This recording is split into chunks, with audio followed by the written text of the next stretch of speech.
नमस्कार मित्रांनो, स्वागत आहे तुमचं आपल्या चॅनलवर. मी माधुरी आज तुमच्यासाठी घेऊन आलेले आहे एस-आर-पी-एफ गट क्रमांक 5 दौंड अतिसंभाव्य अंकगणित प्रश्न.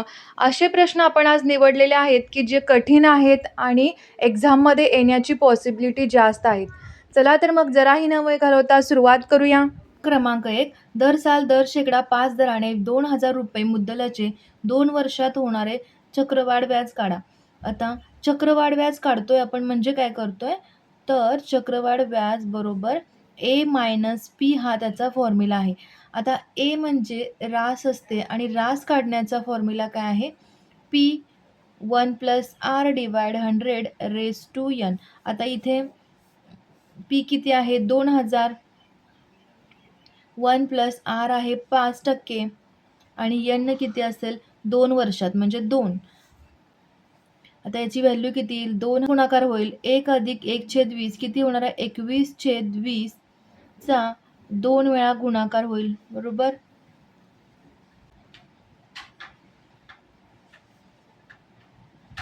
21 गुणिले 21 किती 441 म्हणजे आपलं उत्तर काय असणार आहे 2205 आपलं ए मिळालेलं आहे आपल्याला. आता आपल्याला चक्रवाढ व्याज त्याने विचारलंय म्हणजे ए मायनस पी करायचा, हा फॉर्म्युला यूज करायचा. ए आहे 2000, 205 वजा 2000 म्हणजे आपलं उत्तर असेल 205 रुपये चक्रवाढ व्याज असेल. पर्याय क्रमांक ए आपलं उत्तर असणार आहे. प्रश्न क्रमांक 2. एका मुद्दलाची चक्रवाढ व्याजाने 4 वर्षात दुप्पट होते, तर त्याच दराने किती वर्षात ती मुद्दल 16 पट होणार आहे याचा प्रश्न आहे. 4 वर्षात दुप्पट होते, बरोबर, चक्रवाढ व्याजाने. म्हणजे 2 लिहूया आपण. तर +4 अजून 4 वर्षांनी म्हणजे किती 8 वर्षात किती होणार आहे पट. +4 आता किती होणार आहे अजून 4 म्हणजे 12 वर्षांनी 8 पट होणार आहे. आणि +4 म्हणजे 16 वर्षांनी ती काय होईल 16 पट होईल. हे रिलेशन लक्षात ठेवा. जर चक्रवाढ व्याजाचा गणित आलं तर ही पद्धत यूज करायची आहे आपल्याला. तर 16 पट कधी होणार आहे 16 वर्षांनी होणार आहे. पर्याय क्रमांक डी आपलं उत्तर असेल. प्रश्न क्रमांक 3. 20% वार्षिक दराने एका विशिष्ट रकमेवर 2 वर्षातील चक्रवाढ व्याज व सरळ व्याज यांतील अंतर 40 रुपये आहे, तर ती रक्कम कोणती. इथं काय दिलेलं आहे आपल्याला CI मायनस SI दिलेला आहे, म्हणजे चक्रवाढ व्याज वजा सरळ व्याजाचा फरक दिलेला आहे. किती आहे 40 रुपये आहे. आर दिलेला आहे 20% आणि एन आपल्याला दिलेला आहे 200. आपल्याला इथं CI minus SI formula use करायचा आहे, PR² डिवाइड 100 स्क्वेअर. हा असेल 2 वर्षासाठी फॉर्म्युला. 2 वर्षासाठी CI मायनस SI हा फॉर्म्युला आहे. चक्रवाढ व्याज वजा सरळ व्याजाचा हा फॉर्म्युला आहे. दौंड 7 मध्ये प्रश्नांची पातळी कठीण होती, त्यामुळे कठीण प्रश्नावरती आज आपण इथे भर देतो आहोत. तर CI मायनस SI हा सुद्धा फॉर्म्युला लक्षात ठेवा तुम्ही. हा सुद्धा फॉर्म्युला लक्षात ठेवा, 3 वर्षासाठीचा आहे.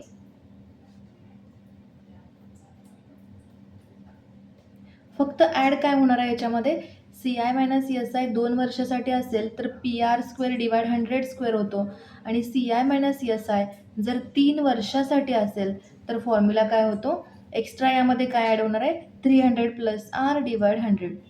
कॅल्क्युलेशन सोपे असणार आहेत, पण हा फॉर्म्युला लक्षात ठेवणं गरजेचं आहे. आपल्याला विचारले काय आता इथे 2 वर्षासाठी, मग आपण हा यूज करणार आहोत फॉर्म्युला. CI मायनस SI दिलेला आहे त्याने 40, अंतर 40 आहे. पी आपल्याला इथं काढायचं आहे आणि आर आहे 20% म्हणजे 20चा वर्ग भागिले 100चा वर्ग, जे 40 गुणुले 100 गुणुले 100 भागिले 20 गुणुले 20. 20×5 आपलं पी असेल 25 चोक 100 म्हणजे 1000 असेल. पी असेल 1000 रुपये. पर्याय क्रमांक ए आपलं उत्तर असणार आहे. फक्त इथं हे 2 फॉर्म्युले महत्त्वाचे आहेत.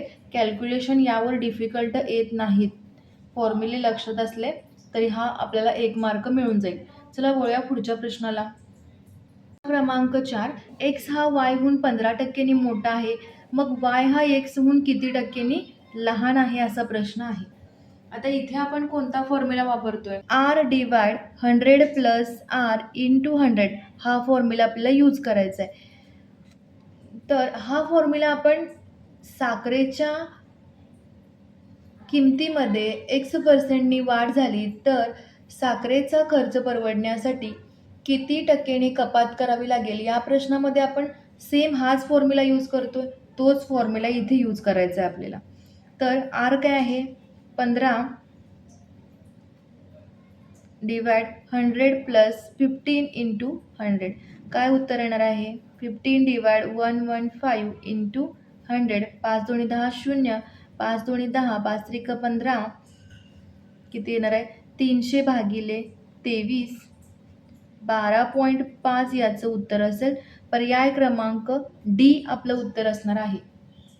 प्रश्न क्रमांक 5, अ चा पगार ब च्या पगाराच्या 25% जास्त आहे, तर ब चा पगार अ च्या किती % कमी आहे? आता फ्रिक्वेंटली 2-3 एक्झाम ज्या झालेल्या आहेत त्यामध्ये हा प्रश्न विचारला जात आहे. बघा, अ चा पगार ब च्या पगाराच्या 25% जास्त आहे, म्हणजे अ चा पगार 125 घेऊया आणि ब चा पगार घेऊया 100. तर ब चा पगार अ च्या किती टक्के कमी आहे? ब चा पगार अ च्या किती टक्के कमी आहे? पर्सेंटेज कमी आपल्याला काढायला सांगितलंय. वरती आपण डिफरन्स घेतोय. पर्सेंटेज जास्त असू दे, पर्सेंटेज कमी असू दे, वरती आपला डिफरन्स घ्यायचा. 125 वजा 100 25 येईल आणि पर्सेंटेज कमी इथं विचारलंय, त्यामुळे यापैकी कोणता नंबर जास्त आहे? 125, म्हणून आपण 125 घेतोय आणि पर्सेंटेज व्हॅल्यू काढायला सांगितले म्हणून मल्टिप्लाय 100 करतोय. 25 5 125, 5 दोन्ही 10, 20% आपलं उत्तर असेल. पर्याय क्रमांक डी आपलं उत्तर असेल. प्रश्न क्रमांक 4 आणि 5 मध्ये गफलत करू नका. 4 मध्ये आपण कोणता फॉर्म्युला यूज केलाय? R 100 divide 100 plus R into 100 आणि प्रश्न 5 मध्ये पर्सेंटेज कमीचा फॉर्म्युला आहे डिफरन्स डिवाइड मोठा नंबर यात कोणता आहे तो इंटू 100. तुमची गफलत होऊ नये म्हणून मी हा क्वेश्चन सिरीजमध्ये घेतलेला आहे. चला वळूया पुढच्या प्रश्नाला. प्रश्न क्रमांक 6, 60 लिटर मिश्रणात दूध व पाणी यांचे गुणोत्तर 2:1 आहे. हे गुणोत्तर 1:2 करण्यासाठी या मिश्रणात किती लिटर पाणी मिसळावे लागेल? आता 60 लिटर मिश्रण आहे दूध व पाण्याचं. 2:1 म्हणजे 2:3 घेतोय आपण, म्हणजे 40 लिटर दूध असणार आहे आणि पाणी असणार आहे 60 वजा 40, 20 लिटर पाणी असणार आहे. आता हे प्रमाण यांचे गुणोत्तर 2:1 आहे. हे गुणोत्तर 1:2 करण्यासाठी त्या मिश्रणात किती लिटर पाणी मिसळावे लागेल? आता त्याचे गुणोत्तर किती दिलेलं आहे? 2:1 आहे. आता हे गुणोत्तर आपल्याला 1:2 करायचं आहे. 1:2 करायचं आहे म्हणजे आपल्याला दूध ॲड करायचं आहे का? नाही. तर इथे आपल्याला ॲड करायचं आहे फक्त पाणी ॲड करायचं आहे. म्हणजे एकाची व्हॅल्यू जर 40 येईल तर 2ची व्हॅल्यू किती असणार आहे? 80 येणार आहे. म्हणजेच आपल्याला 80 वजा आपल्याकडे सुरुवातीला पाणी आहे 20, 80 वजा 20, 60 लिटर पाणी आपल्याला ॲड करावे लागेल. पर्याय क्रमांक ए आपलं उत्तर असेल. इथे आपण थोडी डिफिकल्ट क्वेश्चन कव्हर करतोय, कारण SRPF 7चा पेपर जो आलेला होता तो टफ आलेला होता त्यामुळे. चला, 25 वस्तूंची खरेदी किंमत 20 वस्तूंच्या विक्री किमती एवढी असल्यास शेकडा नफा किती होईल? आता इथं वस्तूंच्या रूपात जेव्हा एखादं एक्झाम्पल असेल, नफा तोट्यावरील जे वस्तूच्या रूपात जर एक्झाम्पल असेल तर आपण सिंपल फॉर्म्युला यूज करतोय. शेकडा नफा बरोबर वस्तूंची वजाबाकी डिवाइड विक्रीच्या वस्तू इंटू 100. Same formula. जर शेकडा नफा दिलेला असेल आणि शेकडा तोटा जर दिलेला असेल तरीही आपण हाच फॉर्म्युला यूज करतोय. आता वस्तूंची वजाबाकी काय? 25 वजा 20, 5 येणार आहे. विक्रीच्या वस्तू कोणत्या आहेत? 20 गुणिले 100, 500 भागिले 20, म्हणजे 25% नफा असणार आहे. पर्याय क्रमांक, इथे आपल्याला नफा विचारलेला आहे त्यामुळे उत्तर असेल पर्याय क्रमांक ए. क्रमांक 8, रामने आपल्याजवळ 2 घड्याळी प्रत्येकी 990 रुपये याप्रमाणे विकल्या. एका व्यवहारात त्याला 10% नफा झाला तर दुसऱ्या व्यवहारात त्याला 10% तोटा झाला. एकंदर दोन्ही व्यवहारात त्याला एकूण फायदा किंवा तोटा किती टक्के झालेला आहे? पोलीस भरतीच्या यावर्षीच्या पेपरमध्ये हा क्वेश्चन आलेला आहे. तर इथे काय दिलेलं आहे त्यांनी, प्रश्न नीट वाचायचा. काय आहे बघा, 2 घड्याळे प्रत्येकी 990 रुपये या दराने विकल्या, म्हणजे इथं विक्री किंमत दिलेली आहे, बरोबर. जर इथं खरेदी केल्या असं जर असतं, खरेदी किंमत जर असती, तर काय असणार आहे, त्या व्यवहारात आपला ना नफा ना तोटा असं आपलं उत्तर असेल. इथं हा प्रश्न संपतोय ज्यावेळी खरेदी किंमत दिली असेल त्यावेळी. पण इथं जेव्हा विक्री किंमत दिलेली असेल त्यावेळी काय असं आन्सर येतं याचं बघा. आणि ज्यावेळी या दोन्हीमध्ये कॉमन गोष्ट काय आहे, तर एका व्यवहारात 10% नफा, दुसऱ्या व्यवहारात 10% तोटा, म्हणजे सेम पर्सेंटेजचा एका व्यवहारात नफा झालेला आहे आणि त्याच पर्सेंटेजचा दुसऱ्या व्यवहारात तोटा झालेला असतो. आणि त्याने विचारलेलं असतं की एकंदर दोन्ही व्यवहारात त्याला एकूण फायदा किंवा तोटा किती टक्के झाला. इथे काय करतोय आपण, विक्री किंमत दिलेली आहे, इथं फॉर्म्युला यूज करतोय आपण, आर स्क्वेअर डिवाइड 100. आर किती आहे, 10चा स्क्वेअर डिवाइड 100, म्हणजे उत्तर काय येणार 1%. आणि विक्री किंमत ज्यावेळी दिलेली असते त्यावेळी नेहमी हा तोटा होतो. आता तो किती पर्सेंटचा होतो, तर तो इथे किती झालेला आहे, 1%चा, म्हणजे आपलं उत्तर असेल 1%चा तोटा. विक्री किंमत जर समान असेल तर तोटा होईल, खरेदी किंमत जर समान असेल ना नफा ना तोटा.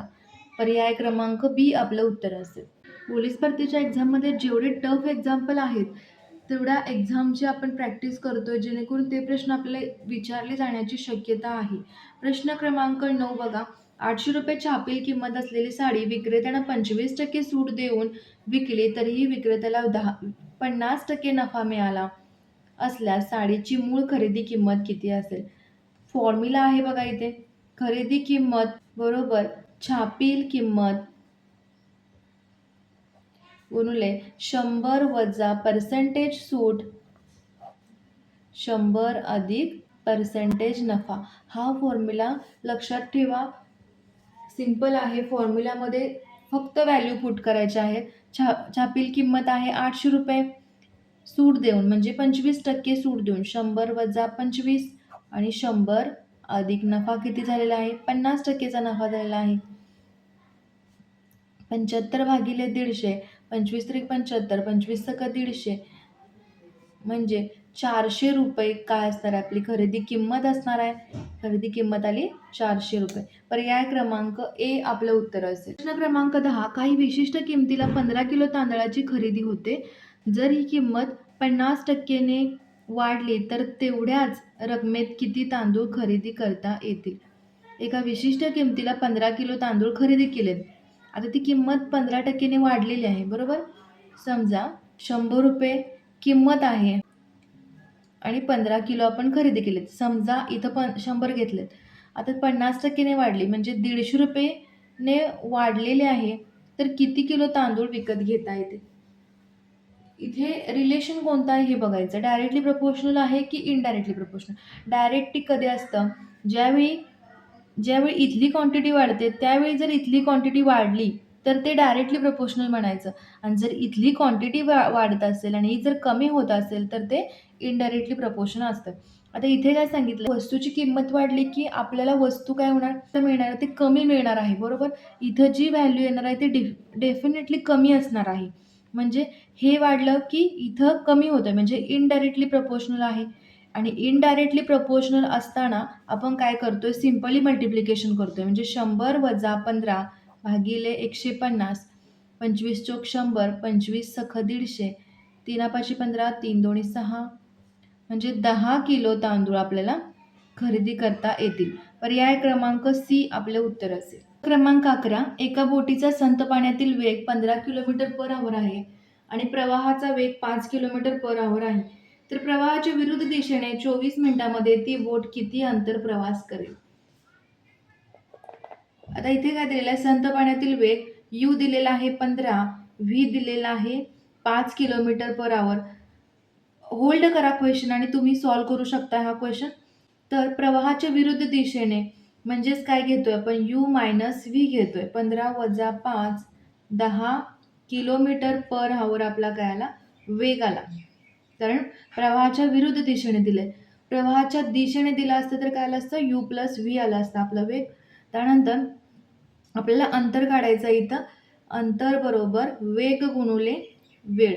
वेग गुणुले वेग आहे 10 किलोमीटर पर आवर आणि वेळ आहे 24 मिनिट. आता 24 मिनिट, आता हे हॉवर्समध्ये काढायचं आहे आपल्याला. किलोमीटर पर आवर किलोमीटरमध्ये अंतर आहे, त्यामुळं 24 मिनिटांचं आपण तासामध्ये कसं कन्व्हर्जन करतो, डिवाइड 60 करतो. हे शून्य कॅन्सल होईल. 4 किलोमीटर आपलं उत्तर असेल. पर्याय क्रमांक डी आपलं उत्तर असेल.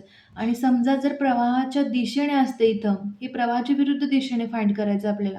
प्रवाहाच्या दिशेने जर असतं तर यू प्लस व्ही झालेलं असतं आणि इथं यू प्लस व्ही म्हणजेच काय 20 किलोमीटर पर आवर आणि आपलं उत्तर आलं असतं अंतर 8 किलोमीटर आलं असतं. प्रवाहाच्या विरुद्ध दिशेने इथे विचारलेलं आहे. पर्याय क्रमांक डी आपलं उत्तर असणार आहे. प्रश्न क्रमांक 12. ए स्थानकाकडून बी स्थानकाकडे जाणारी 1100 मीटर लांबीची आगगाडी ताशी 50 किलोमीटर वेगाने जाते. बी स्थानकाकडून ए स्थानकाकडे जाणारी 1300 मीटर लांबीची आगगाडी ताशी 70 किलोमीटर वेगाने जाते, तर त्या आगगाडीत परस्परांना किती वेळात ओलांडतील? आता या 2 आगगाड्या आहेत. ए स्थानकाकडून बी स्थानकाकडे जाते. ए स्थानकाकडून बी स्थानकाकडे जाणारी जी आगगाडी आहे ती 1100 मीटर लांबीची आहे आणि बी स्थानकाकडून जी ए स्थानकाकडे येते ती 1300 मीटर लांबीची आगगाडी आहे. आता जी ए स्थानकावरून बी स्थानकाकडे चाललेली आहे ती 50 किलोमीटर पर आवरने जाते आणि दुसरी जी आहे ती 70 किलोमीटर पर आवरने जाते. आता त्या आगगाडी परस्परांना किती वेळात ओलांडतील? आता ह्या ज्या आगगाडी आहेत या एकमेकांच्या विरुद्ध दिशेने येत आहेत. समजा त्या एकाच ए कडून बी कडे जात असतात दोघी पण, तर आपल्याला रिलेटिव्ह स्पीड काढतोय आपण v1 मायनस v2. आता इथे आपल्याला या दोघी परस्परांच्या विरुद्ध दिशेने येत आहेत. इथे 2 आगगाड्या एकमेकांच्या विरुद्ध दिशेने असल्यामुळे आपल्याला relative speed v1 plus v2 घ्यावा लागणार आहे. रिलेटिव्ह स्पीड किंवा सापेक्ष वेग म्हणतोय आपण v1 प्लस v2. आता v1 इथे काय आहे 50, v2 आहे 70, म्हणजेच 120 किलोमीटर पर आवर असेल. आता आपली उत्तरं जी आहेत ती सेकंदमध्ये आहेत आणि जे अंतर दिलेलं आहे ते मीटरमध्ये आहे, बरोबर. तर अंतर आपण जे काढतोय ते काय असणार आहे, दोन्ही आगगाड्यांची लांबी प्लस 1300. उत्तर असेल आपलं 2400 मीटर. ही काय असणार आहे, अंतर असणार आहे. स्पीड असणार आहे 120 किलोमीटर पर आवर. आता हा 120 किलोमीटर पर आवरचा आपल्याला जर मीटर पर सेकंडमध्ये कन्व्हर्जन करायचं असेल तर आपण 5/18 मल्टिप्लाय करतो.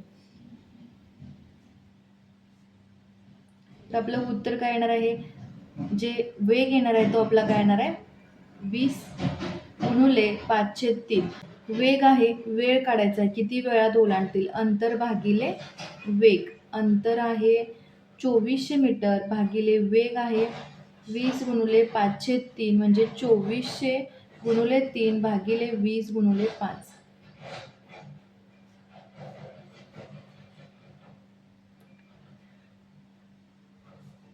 72 सेकंद आपलं उत्तर असेल. पर्याय क्रमांक बी आपलं उत्तर असणार आहे. 13.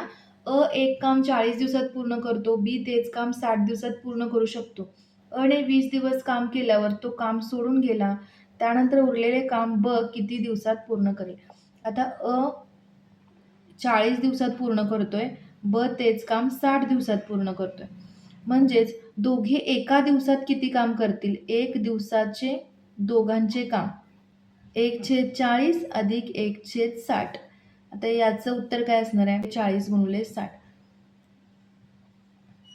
1/24 हे एका दिवसाचं काम झालं. इथे काय सांगितलंय, ने 20 दिवस काम केल्यावर तो काम सोडून गेला, त्यानंतर उरलेले काम ब किती दिवसात पूर्ण करेल? आता तो काम सोडून गेला म्हणजे आणि ब हे दोघे 20 दिवस काम करत होते. आता प्लस ब चे 20 दिवसाचे काम म्हणजेच काय करणार आपण 20 गुणुले 1/24. 4 सक 24, 4 पंचे 20, 5/6 काम पूर्ण झालेलं असणार आहे. आता शिल्लक काम काय असणार आहे? शिल्लक काम 1 वजा 5/6 म्हणजेच 1/6 हे काम असणार आहे शिल्लक. आता यांनी काय विचारले, त्यानंतर उरलेले काम ब किती दिवसात पूर्ण करेल. आता ब ची इफिशियन्सी आहे आपल्याकडं. ब ची इफिशियन्सी काय आहे? 1/60. काम आहे आपल्याकडं किती? 1/6 पूर्ण करायचं आहे आपल्याला आणि आपल्याला दिवस फाइंड करायचे म्हणजे किती दिवसात तो करेल. फॉर्म्युला आहे आपल्याकडं इफिशियन्सी बरोबर काम भागिले दिवस. हा या चॅप्टरमधील खूप महत्त्वाचा फॉर्म्युला आहे. सगळे जे प्रॉब्लेम आहेत ते या बेसिसवर होतात. तर इफिशियन्सी किती आहे आपल्याकडं? 1/60. आपण दिवस इकडे घेऊया, इफिशियन्सी इकडे घेऊया. म्हणजेच काम किती आहे? 1/6. इफिशियन्सी इथे येणार म्हणजे इफिशियन्सी 1/60. 1/6 गुणिले 60 भागिले 1. हे डिवाइड आहे. मल्टिप्लाय वरती येताना काय होईल? हे 60 वरती अंशला जाईल आणि 1 छेदाच राहील. म्हणजे 10 दिवस आपलं उत्तर असेल. बी ते उरलेले काम 10 दिवसात पूर्ण करेल. पर्याय क्रमांक सी आपलं उत्तर असणार आहे. खूप महत्त्वाचा प्रश्न आहे हा. क्रमांक 14. जर 4 माणसे किंवा 6 मुले एक काम 20 दिवसात पूर्ण करत असतील, तर 6 माणसे आणि 11 मुले मिळून ते काम किती दिवसात पूर्ण करतील? जेव्हा प्रश्नामध्ये किंवा आणि असं असतं, त्यावेळी आपण काय करतोय? एक शॉर्ट ट्रिक यूज करतो. इथे बघा, माणसे, मुले आणि दिवस लिहितोय. माणसे आहेत 4, मुले आहेत 6, दिवस आहेत 20. त्याने काढायला काय सांगितलंय? 6 माणसे आणि 11 मुले. हा थेअरी यूज करून पण सोडवता येतोय, पण शॉर्ट ट्रिकने याचं आन्सर लवकर निघते बघा. इथे कसं करतोय आपण? इथले दिवस काढायचेत आपल्याला. म्हणजे 4 गुणुले 6 गुणुले 20 म्हणजे यांचं मल्टिप्लिकेशन घेतोय आणि डिवाइड काय करतो? यांचं त्रिकस गुणाकार. 4 गुणुले 11 अधिक 6 गुणुले 6. तर 4 गुणुले 6 गुणुले 20 44 अधिक 36 80 होणार आहे. 4 गुणुले 6 गुणुले 20 20 चोक 80 4 4 कॅन्सल. 6 दिवस आपलं उत्तर असेल. पर्याय क्रमांक बी आपलं उत्तर असेल. क्रमांक 15. प्रश्न क्रमांक 15. एक पाण्याची टाकी 3 मीटर लांब, 2 मीटर रुंद आणि 1 मीटर खोल आहे. तिच्यामध्ये किती लिटर पाणी मावू शकते? पाण्याच्या टाकीचे घनफळ काढायचं आहे इथं आपल्याला. टाकीचे घनफळ. लांबी गुणुले रुंदी गुणुले उंची त्याचा फॉर्म्युला असेल. म्हणजेच 3 मीटर लांब, 2 मीटर रुंद आणि 1 मीटर उंची म्हणजे हा घन मीटर त्या टाकीचे घनफळ असणार आहे. तर तिच्यामध्ये किती लिटर पाणी मावू शकते? तर 1 घनमीटर म्हणजे 1000 लिटर. 1000 लिटर पाणी मावते. तर 6 घनमीटर म्हणजे किती असणार आहे? तर 6000 लिटर पाणी त्यामध्ये बसणार आहे. पर्याय क्रमांक सी आपलं उत्तर असेल 6000 लिटर. क्रमांक 17. 1 ते 100 पर्यंतच्या समसंख्यांची बेरीज किती? आता इथे ओरली आपण सांगू शकतोय की समसंख्या किती असणार आहेत. समसंख्या किती असणार आहेत? इथे 50 समसंख्या असणार आहेत. आता समसंख्यांची बेरीज कशी फाइंड करतोय आपण? बेरीज n+1 हा फॉर्म्युला असेल. म्हणजे 50 गुणुले 51 उत्तर असेल आपलं 2550. समजा इथं विषम संख्यांची बेरीज किती असं जर फाइंड करायचं असतं तर आपण काय करतोय? विषम संख्या किती असणार आहे तिथं?